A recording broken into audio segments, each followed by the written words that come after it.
Bonjour, bonsoir à tous et bienvenue dans cette vidéo spéciale confinement. Non, je déconne, il y en a assez sur la toile, on va faire autre chose. Aujourd'hui, ce sera tout simplement une vidéo un peu plus tranquille que d'habitude, mais pas aussi YOLO que les réactions. À la fois parce que j'avais envie de parler de ce sujet, que ça fait du bien d'être un peu plus en mode tranquille de temps en temps, et aussi parce que j'avais besoin de dégager du temps pour une grosse vidéo.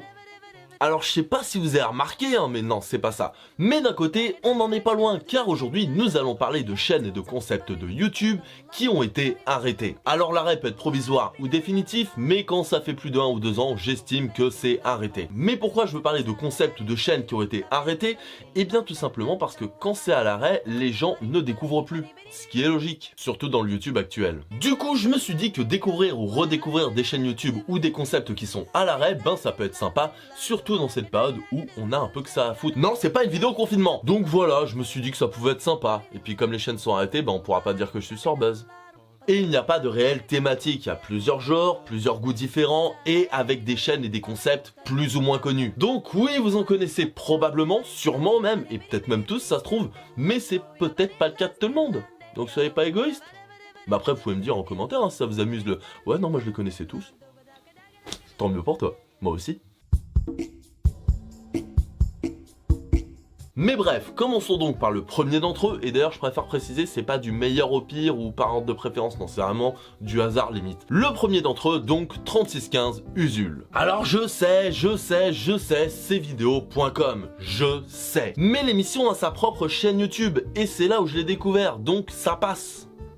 Ça passe, hein. Bon, aujourd'hui, il est toujours là, je sais. Vous pouvez d'ailleurs le voir sur Mediapart dans son émission Ouvrez les guillemets avec Cotentin. Et oui, je sais, c'est politisé, ça pourrait ne pas plaire à tout le monde, surtout que c'est très de gauche. Moi, personnellement, même si je suis pas d'accord avec tout ce qu'il dit, je kiffe, beaucoup même. Et d'ailleurs, si vous aimez ce qu'il fait là-bas, je vous conseille particulièrement Mes chers contemporains, qui est incroyable. Mais bref, c'est pas le sujet. Le 3615, c'était une émission où Usul et Dorian parlaient de jeux vidéo toutes les semaines. Ils prenaient un sujet et en faisaient une petite analyse humoristique de 5 à 10 minutes toutes les semaines. On peut dire que c'est Ouvrez les guillemets, mais sauf que t'enlèves Cotentin, tu mets Dorian et t'enlèves la politique et tu mets les jeux vidéo. Enfin, t'enlèves la politique.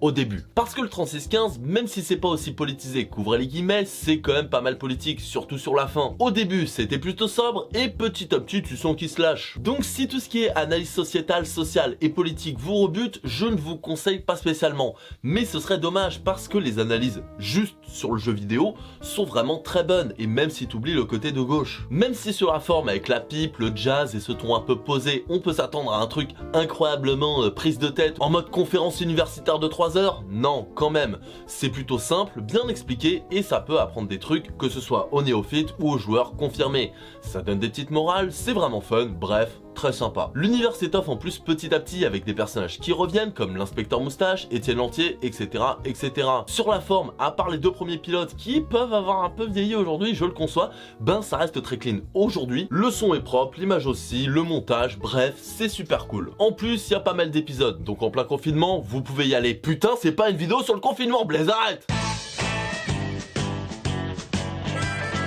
Deuxième chaîne que j'aimerais aborder, et là c'est du 100% YouTube, l'atelier QRB. Malheureusement à l'arrêt depuis presque 2 ans, d'un côté c'est le principe de la vidéo connard, l'atelier parlait essentiellement de manga. Avec de temps en temps des petites digressions sur l'animation et les films, cette chaîne est très sympathique. Personnellement, je l'ai découvert à l'époque du début du Chef Otaku et de Pause Manga, l'époque vous savez où il y avait une rivalité entre les deux. D'ailleurs Mr. Enzor ça aurait été un sujet sympa aussi pour cette vidéo. Tu nous manques mec. Et très vite j'ai vraiment kiffé l'atelier, les 2 créateurs de la chaîne font vraiment un boulot super cool. Il y a un côté feel good très sympa dans leurs vidéos qui se ressent. Des choix de manga et des analyses plutôt cool, le tout entrecoupé de petits scénarios. Et d'ailleurs pour l'époque tu sentais qu'ils se défonçaient les gars, pas comme moi. Rien que pour leur mise en scène ça se voit et avec le peu de budget et de temps qu'ils devaient avoir, franchement chapeau. Aujourd'hui, même si c'est un peu vieilli sur certains points, les vidéos sont toujours sympathiques, donc je ne peux que vous conseiller d'aller voir. Ça vous montrera une certaine vision du YouTube amateur de l'époque, peut-être que vous découvrirez certains mangas, ou pour ceux que vous connaissez, en aurez une vision un peu différente, et puis ça change du chef. Oh, je suis taquin.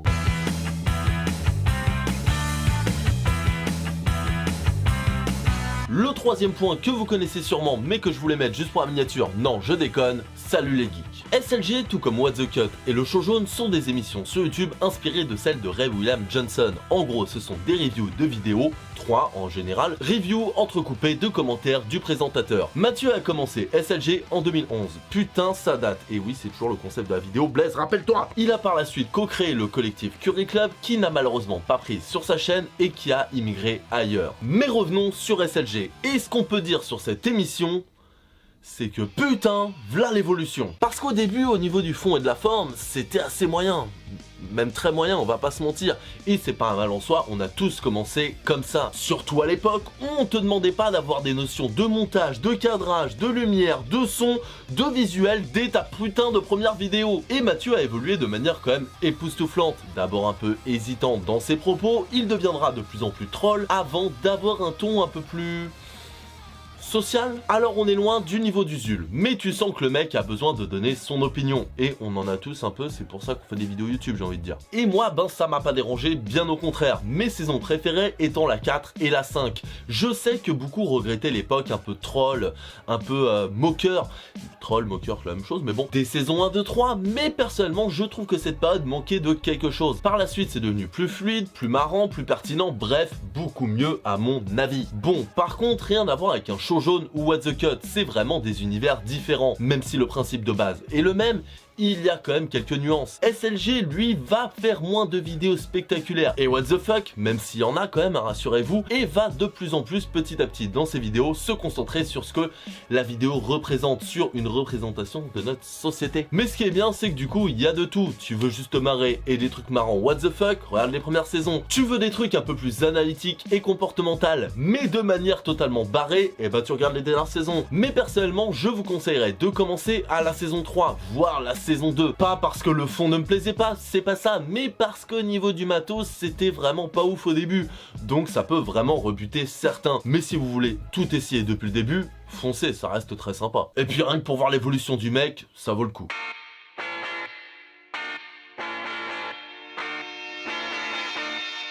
Quatrième point, Speed Detective et la chaîne French Ball en général, car même si je sais que la plupart font des trucs à côté, ben la chaîne semble être à l'arrêt depuis pas mal de temps.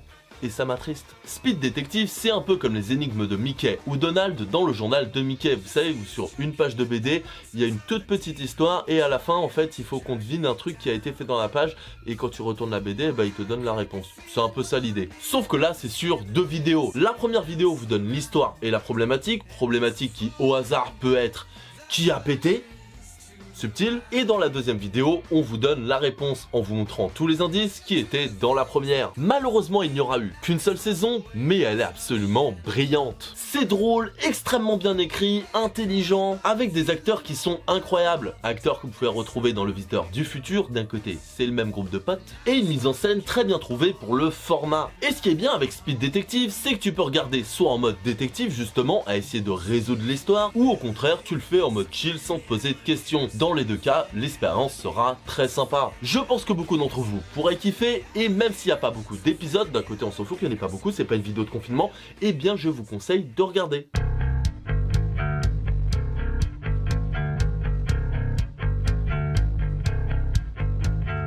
Et enfin, cinquième concept, le plectroscope. Créé par Plectrum sur la chaîne Link the Sun qui lui n'a pas arrêté les vidéos, le plectroscope est lui malheureusement arrêté. L'idée est très simple, en environ 3 minutes, d'écrire un film de la manière la plus concise et débile qui soit. Dans le même genre, si vous voulez, c'est un peu comme le cinéma de Jamel ou un film vu par un con. Et avec son animation minimaliste, le plectroscope est vraiment sympa, c'est court mais efficace, parfois un peu facile sur certaines blagues, mais d'un côté on s'en serait voulu de pas les avoir, et avec un rythme qui fuse et des blagues qui s'enchaînent. Bref, c'est vraiment sympa.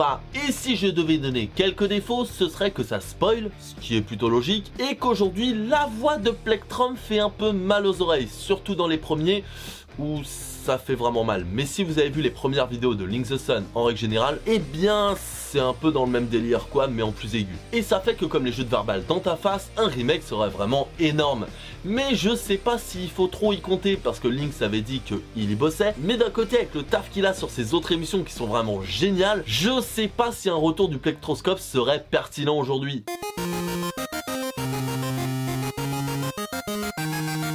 À Avant de finir, je voulais vous dire de vous abonner, de like, non, c'est pas du tout ça, je voulais tout simplement vous dire que je trouvais ça assez sympa de regarder le YouTube du passé. Parce qu'un peu comme pour les films, voir le passé permet de voir l'évolution qu'on a fait jusqu'à aujourd'hui. C'est toujours intéressant à analyser, nous fait nous rendre compte de putain, on regardait ça à l'époque sérieusement des fois, et au contraire des fois on se dit putain mais ça a pas du tout ma vie, se rendre compte de certains codes qu'on voyait pas à l'époque, ou alors voir certains codes qu'on met aujourd'hui et qu'on n'aurait jamais y pensé à l'époque. Enfin bref, moi perso j'ai kiffé faire cette vidéo, et peut-être que j'en ferai d'autres hors confinement. Ce n'est pas une vidéo de confinement, Blaise, arrête, tu ne suceras pas ce buzz, tu ne suceras pas ce buzz, tu ne... Blague à part, si vous avez d'autres chaînes ou concepts à me suggérer, ben n'hésitez pas à me le dire dans les commentaires. Je pense que la prochaine fois j'essaierai de faire quelque chose de plus carré, là considérer ça comme un pilote. Et sinon dites-moi si vous aimez l'idée ou ce que vous avez pensé de la vidéo dans les commentaires. Et si vous avez aimé, ben n'hésitez pas à liker, partager, vous abonner à la chaîne, la petite cloche, tout ça. Ça représente pas spécialement le travail que je fais d'habitude, mais bon, ça peut être sympa. Et puis comme ça, peut-être que ça me motivera plus à en faire une autre. Putain, je suis un escroc. Enfin bref, en attendant, bah restez chez vous pendant le confinement, c'est le plus important. Et même si c'est pas une vidéo confinement, blague à part, ben c'est très important. Et en attendant, bah moi je vous dis, passez une excellente journée, sage soirée, sage un sur votre espace-temps. Et d'ailleurs, n'hésitez pas à me dire, ouais, mais d'un côté, What the Cut c'est meilleur que CLG, hein. Ça fait toujours plaisir.